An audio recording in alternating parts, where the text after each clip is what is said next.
En este video vamos a poner la guía 34. A mi grupo le tocó desde el punto 1.1 la descentralización hasta el punto 1.6, que es las relaciones más dinámicas con otras entidades y organizaciones.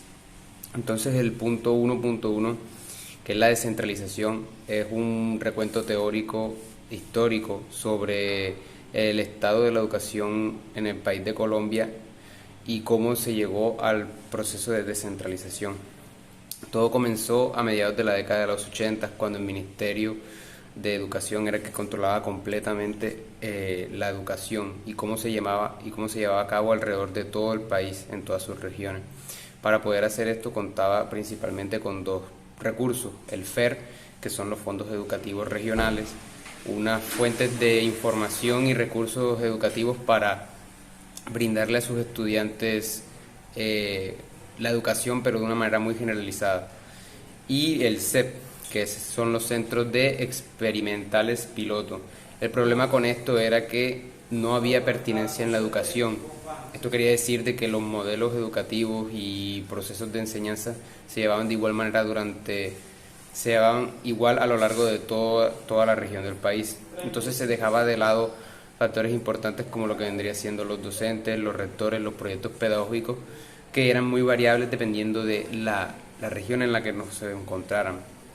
No fue hasta finales de esta misma década cuando Colombia empieza la descentralización, es decir, que en diferentes regiones del país se empiezan a escoger alcaldes y gobernadores populares, lo cual le da una mayor facultad de autonomía a cada uno de estos departamentos para llevar por su propia cuenta recursos, servicios públicos como la educación y la salud.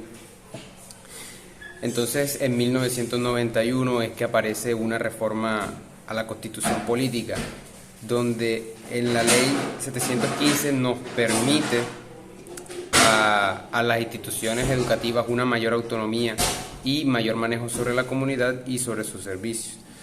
No es hasta 2001 que se realizan cambios otra vez en la Constitución Política y cada vez más municipios y departamentos pueden ser responsables de la educación. Entonces es aquí donde nace lo que conocemos como PEI, Proyecto Educativo Institucional. Esto gracias también a la Ley de Competencias y Recursos de 1993, le permite a las instituciones tener en cuenta nuevos elementos como métodos pedagógicos, planes de estudio.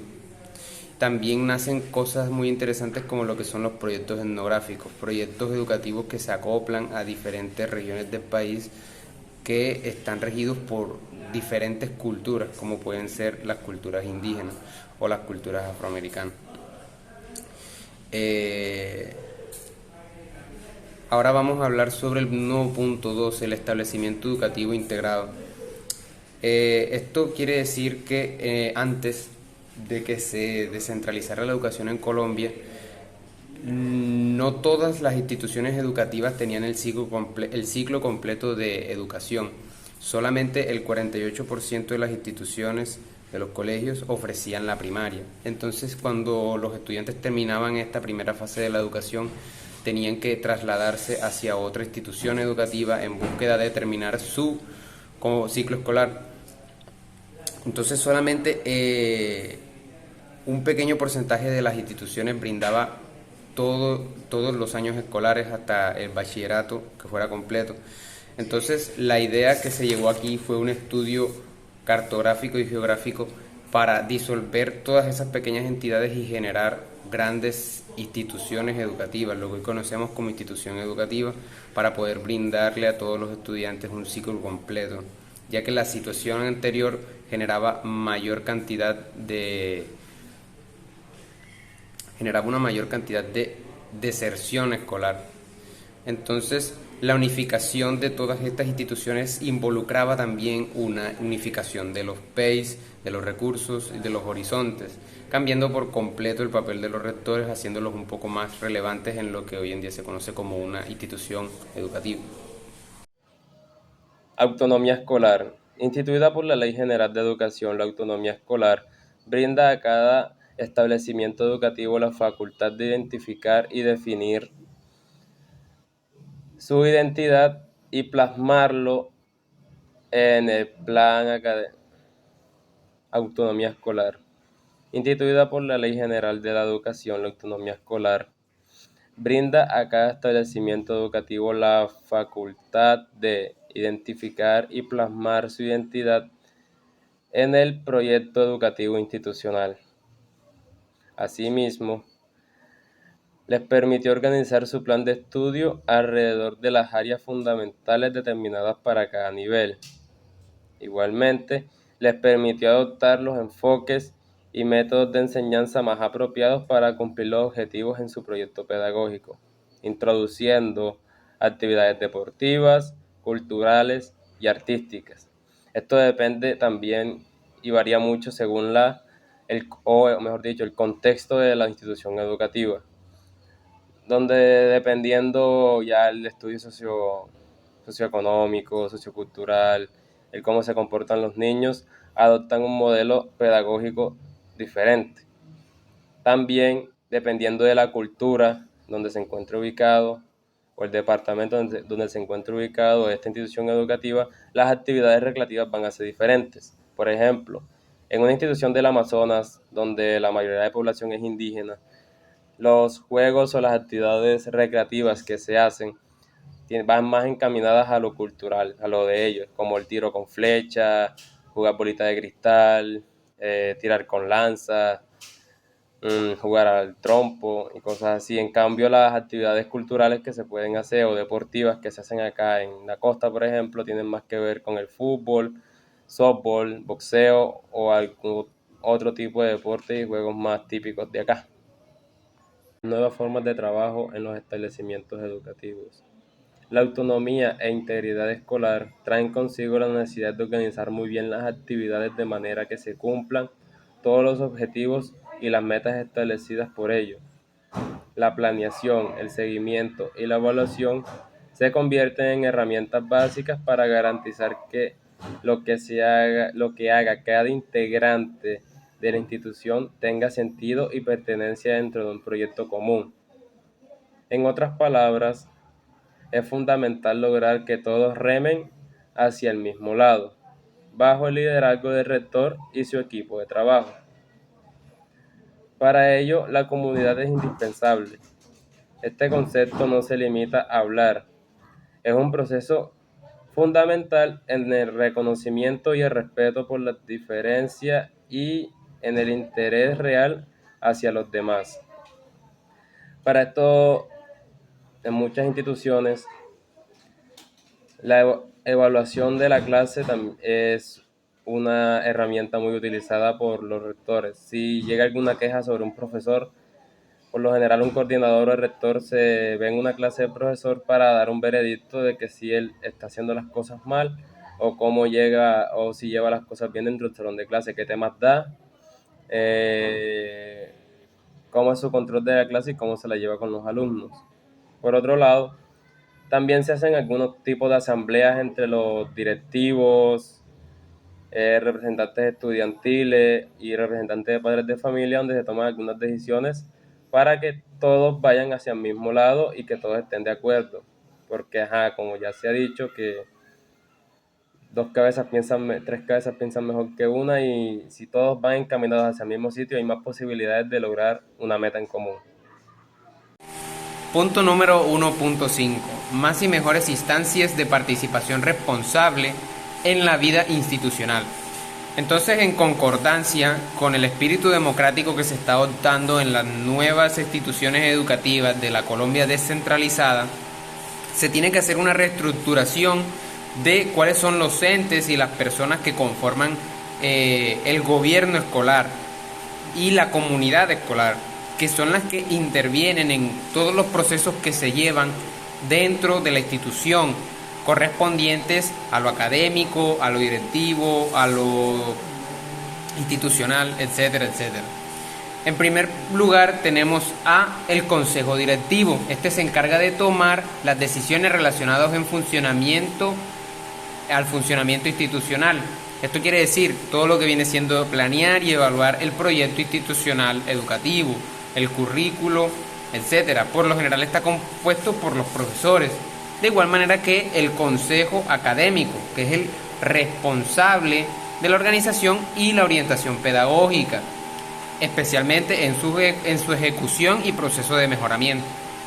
Después de esto sigue el rector o director, que es el que se encarga de darle una resignificación al proyecto institucional, con la participación de los distintos actores que mencioné anteriormente. Este también hace como papel principal representante del colegio o principal autoridad. Sin embargo, esto no quiere decir de que todo lo que diga el rector lo haga, sino que él es como una persona que está a cargo de todas esas decisiones importantes que se tienen a tomar, siempre y cuando lo consulte y llegue a un acuerdo con los del consejo. También tenemos el comité de convivencia, que es un órgano que, como lo dice su nombre, se encarga de regular todo lo que es la convivencia, no solo en estudiantes, sino también entre funcionarios como profesores y personas que trabajen en la institución haciendo otras funciones. La Asamblea General de Padres de Familia es el órgano que se encarga de, por así decirlo, procesar todas las opiniones, pensamientos, inquietudes que tengan los padres de familia y hacerlas llegar a los entes principales.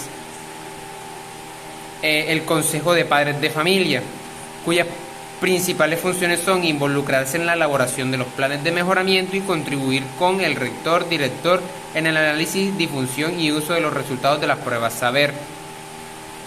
O sea que no es exactamente la misma función que la anterior, ya que aquel está más ligado a lo que viene siendo el proceso educativo de los hijos y este más que todo a lo que viene siendo los resultados académicos. Tenemos a la Asociación de Padres de Familia, que es responsable de apoyar la ejecución del P y del plan institucional. O sea que estos ya vienen siendo padres de familia que se involucran y se comprometen más con la ejecución de las actividades académicas y curriculares que están en la institución. Tenemos el Consejo Estudiantil, que es la instancia de participación de alumnos en la vida institucional. Entonces está conformada por un estudiante de cada grado que va a representarlos y ellos van a ser la voz, por así decirlo, de los estudiantes, van a decidir qué acciones deben de ser tomadas para el beneficio de la comunidad estudiantil. También en esto tenemos al personero estudiantil, que es un estudiante del grado mayor de la institución, por lo general de grado 11. Este es seleccionado para promover el ejercicio de los derechos y deberes de los estudiantes. Es un representante de los estudiantes que tiene que representar todo lo que la comunidad estudiantil quiera y tenga que hacer. Tenemos las comisiones de evaluación y promoción. Estos son de suma importancia en el contexto de esta guía que estamos viendo, ya que en estos son donde se deciden los criterios que son necesarios y los criterios que se van a utilizar para definir si un estudiante puede ser admitido en la institución o puede ser promovido de año escolar. Y esos serían todos los órganos que estarían en una institución descentralizada. Gracias. Relaciones más dinámicas con otras entidades y organizaciones. Los establecimientos educativos no solo se encuentran ubicados en entornos sociales, productivos y culturales.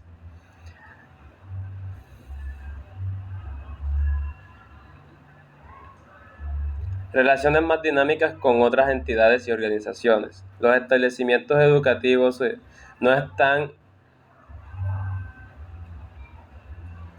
Relaciones más dinámicas con otras entidades y organizaciones. Los establecimientos educativos no están solos. Se encuentran ubicados en entornos sociales, productivos y culturales particulares con los cuales deben interactuar permanentemente. Además, muchos tienen el desafío de atender muchos grupos poblacionales pobres y vulnerables donde se encuentran muchos casos de violencia, maltrato, consumo de sustancias psicoactivas, trabajo infantil, etc. ¿Qué quiere decir esto? Que el rector y su equipo directivo deben establecer relaciones con entidades externas, sean públicas o privadas, para mantener al niño o al joven en el sistema educativo, sea brindándoles apoyo nutricional, apoyo en salud, transporte, asistencia psicológica, entre otras muchas falencias para ayudar al joven a sobrellevar su situación en casa, o sea, saber llevar su adicción o tratar de dejarla y mantenerlo siempre con un buen estado de ánimo, con ganas de estudiar y mantenerlo siempre en el sistema, que siga siempre con su proceso educativo. Además, para la formación e implementación de estrategias pedagógicas más efectivas y pertinentes se deben gestionar acciones que permitan, por parte de los estudiantes, el uso de una biblioteca central de recursos y ayudas informáticas. Esto más que todo lo brinda el Estado y el colegio debe responder con unos resultados. Y estas relaciones de colaboración permiten enfrentar y resolver problemas en los establecimientos educativos. No pueden solucionarse por sí mismos. Además, aprenden nuevos espacios para compartir y complementar sobre sus experiencias, saberes, lo que contribuye a la formación institucional de la legitimidad del proyecto educativo.